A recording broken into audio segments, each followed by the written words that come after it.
మీ కుటుంబ శాంతి, ఆరోగ్యం, ఆర్థిక అభివృద్ధి కోసం రుద్రాక్ష మహాపూజలో తప్పక పాల్గొనండి. ఇప్పుడే నమోదు చేసుకోండి.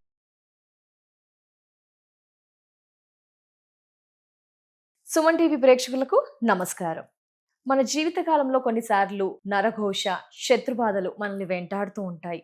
అలాంటి సందర్భాల్లో వాటి నుంచి బయటపడాలి, విముక్తి పొందాలి అని ఎన్నో ప్రయత్నాలు చేస్తుంటాం.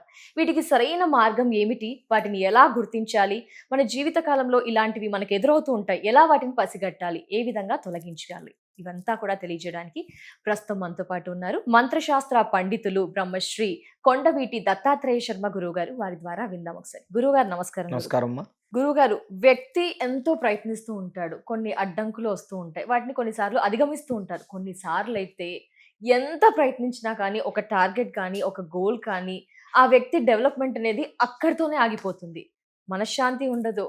సో కొందరు పెద్దవారు ఏం చెప్తూ ఉంటారు, ఇలా సర్పదోషాలు ఉన్నాయి కానీ రాహుకేతువుల పూజా విధానాలు చేయించుకోండి అని అంటున్నారు. వాటి గురించి అయితే కొంతమందికి కొంత అవగాహన లేదు గురువు గారు. ఈ మధ్య కాలంలో కొన్ని తూతూ మంత్రంగా జరిగిపోతున్నాయి. ఇలాంటివి అవేర్నెస్ ఎక్కువగా వచ్చింది. బట్ ఈ కాల సర్పదోషాలు, రాహుకేతువుల పూజ విధానం, అవి మనిషి వ్యక్తి అడ్డంకిగా ఉన్నాయని ఎలా గుర్తించాలి? ఎలాంటి ఇబ్బందులు ఆ వ్యక్తి జీవితంలో ఎదురైతే కనుక వాటిని ఎలా అధిగమించాలి? వీటికి సంబంధించి ఏమైనా స్పెషల్ పూజా విధానాలు ఉంటాయా? లైఫ్ టైం ఒక్కసారి చేయించుకోవాలి అంటారా? ఏంటి గురువు గారు ఈ కాల సర్పదోషాలు కానీ రాహుకేతువుల వివరణ?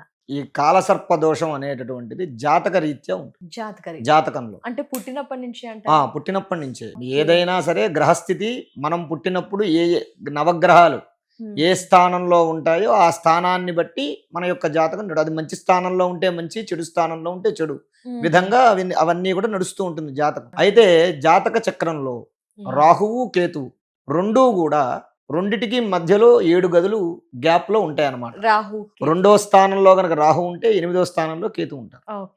అలా ఈ రెండిటికి మధ్యలో 7 గళ్ళు గ్యాప్ ఉంటాయి. అలా ఉన్నప్పుడు నవగ్రహాలన్నీ కూడా ఈ రాహుకేతుల యొక్క ఈ 7 గళ్ళ మధ్యలో ఉంటే గనక వాళ్ళకి కాలసర్పదోషం ఉన్నట్టు లెక్క. ఏ ఒక్క గ్రహం అయినా సరే బయటకు వచ్చింది అనుకోండి, ఈ మధ్యలో కాకుండా బయటకు వచ్చింది అనుకోండి, అప్పుడు కాలసర్పదోషం లేదని అర్థం వాళ్ళకి. అసలు ఈ కాలసర్పదోషం ఉంటే ఏంటి, లేకపోతే ఏంటి? అసలు ఈ కాలసర్పదోషం ఉంటే జీవితంలో ప్రధానమైనటువంటి విషయాలు అంటే ఏంటి? విద్య కానివ్వండి, ఉద్యోగం కానివ్వండి, వివాహం కానివ్వండి, సంతానం కానివ్వండి, వీటికి సమస్యలు వస్తూ ఆటంకాలు. అంటే జీవితంలో డెవలప్మెంట్ అనేది లేకుండా లోటు ఉండదు, కానీ ఒక మెట్టు ఎదగాలి అంటే వాడు ఎదగలేడు. ఎక్కడ వేసిన గొంగలు అక్కడే ఉంటుంది అనమాట పరిస్థితి. పెళ్లిళ్ళు కాని వారికి కూడా అన్నిటికీ విద్య, ఉద్యోగం, వివాహం, సంతానం అన్నిటికీ కూడా ఆ డెవలపింగ్ అనేది ఉండదు. అదే గురుగారు, ఆస్తి ఉంటుంది, అందం ఉంటుంది, జాబ్ ఉంటుంది, కానీ పెళ్ళి అవ్వదు. ఎందుకు అవ్వదు అంటే జాతకంలో ఉన్నటువంటి సమస్యల వల్ల. వివాహం అంటే కుజదోషం కానివ్వండి, ఈ రాహుకేతువుల యొక్క కాలసర్పదోషం వల్ల కానివ్వండి, ఇతరత్ర వేరే గ్రహముల యొక్క ప్రభావం వల్ల వివాహం అవ్వకుండా ఉంటుంది. పిల్లలు కూడా, సంతానం కూడా. ఎందుకంటే రాహుకేతువులు సర్పదృష్టి కలిగినటువంటి గ్రహాలు కాబట్టి సంతాన విషయమే ఖచ్చితమైనటువంటి ప్రభావం చూపిస్తూ ఉంటుంది. అయితే ఈ కాలసర్పదోషాల యొక్క నివారణం చెయ్యాలి అంటే పూర్వం పెద్దలు చెప్పిన విషయం ఏంటి అంటే, కాలసర్పానికి ఉన్నటువంటి గ్రహాలు 2 గ్రహాలు రాహువు, కేతు. ఈ 2 గ్రహాలకి కూడా సంపూర్ణమైనటువంటి గ్రహ జపశాంతులు చేయించాలి. ఈ జపశాంతులు ఎప్పుడైతే రాహుకేతువులకి చేయిస్తామో ఆ రాహుకేతువుల యొక్క ప్రభావం వల్ల కలిగేటటువంటి కాలసర్పదోషం యొక్క చెడు ప్రభావం మన మీద పడకుండా జీవితంలో మనకు ప్రధానమైనటువంటి విషయాలు ఏవైతే ఉంటాయో ఆ విషయాల్లో ముందుకు వెళ్లే విధంగా దానికి అవకాశం ఉంటుంది. ఈ కాలసర్ప దోష నివారణం కోసం చేసేటువంటి రాహుకేతు పూజ కాళహస్తిలో కానివ్వండి, రామేశ్వరంలో కానివ్వండి, ఇతరత్ర సర్పదృష్టి కలిగినటువంటి కాకాని ఇతరత్ర పెద్ద పెద్ద క్షేత్రాలలో చేస్తూ ఉంటారు. అయితే అక్కడికి వెళ్ళి చేయించుకోలేని వాళ్ళు ఉంటారు. ఇప్పుడున్నటువంటి పరిస్థితుల ప్రకారంగా వెళ్ళడం, చేసుకోలేవడం.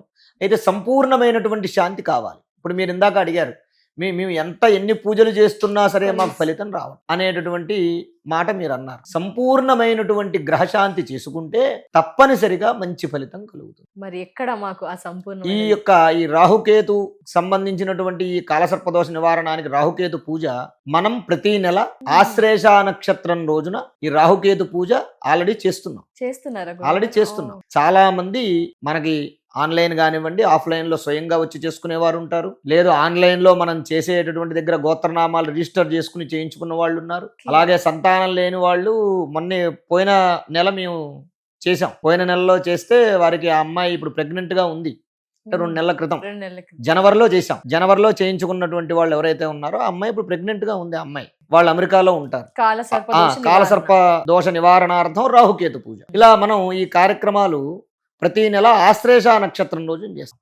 ఈ ఆశ్లేష నక్షత్రం రోజునే ఎందుకు చేస్తామయ్యా అంటే రాహువు కేతువు సర్పదృష్టి కలిగినటువంటి గ్రహాలు. ఈ ఆశ్లేష నక్షత్రం సర్పదేవతల యొక్క నక్షత్రం కాబట్టి ఆ రోజున చేసినటువంటిది అయితే విశేషమైనటువంటి ఫలితం కలుగుతుంది. ఆ కారణంగా మనం ప్రతి నెల కూడా చేస్తాము.